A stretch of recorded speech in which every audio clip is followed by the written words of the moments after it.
हम सरिता दास महा एकटा एखन जे छै से स्वरचित बेटा चुमानक गीत गाबि रहल छी। अहाँ सब सुनू, जेहन लागत तेहन कहब, ठीक ने? तो सुनै ले। सुनू सहेलिया हे आई होई छनी रघुबर के चुमान। सुनू सहेलिया हे आई होई छनी रघुबर के चुमान। गाए गोबर साहू अंगना निपाओल गेल। सुनू सहेलिया हे चानन देल छिड़काई। सुनू सहेलिया हे आई होई छनी रघुबर के चुमान। रानी के कई सुमित्रा गावथी गोसाउनी गीत। सुनू सहेलिया हे कुल देवता के लेलानी मनाई। सुनू सहेलिया हे आजू आई हुई छन रघुबर के चुमान। बांसक डाला में दुविधान राखल।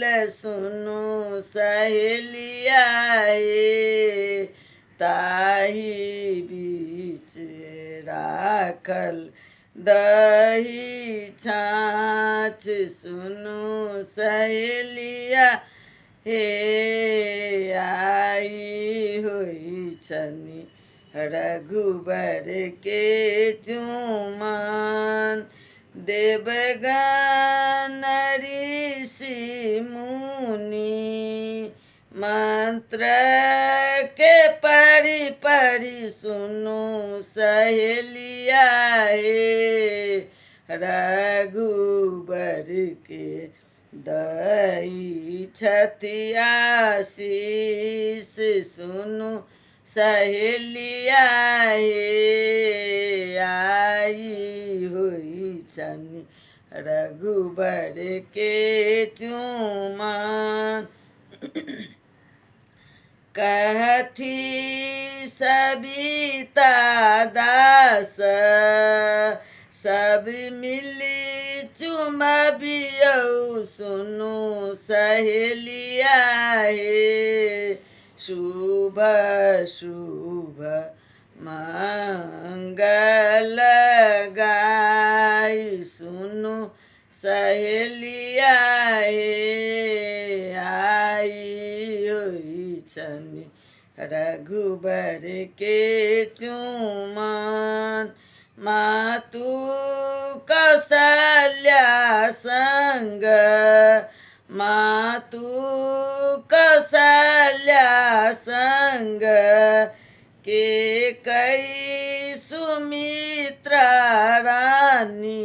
सुनू सहेलिया हे रघुबर के लानी चुमान। सुनू सहेलिया हे पूरी गेलन सबहक मन के आस।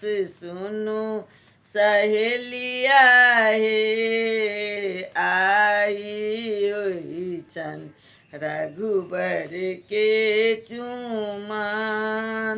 सुनू सहेलिया हे आई हुई छनी रघुबर के चुमान।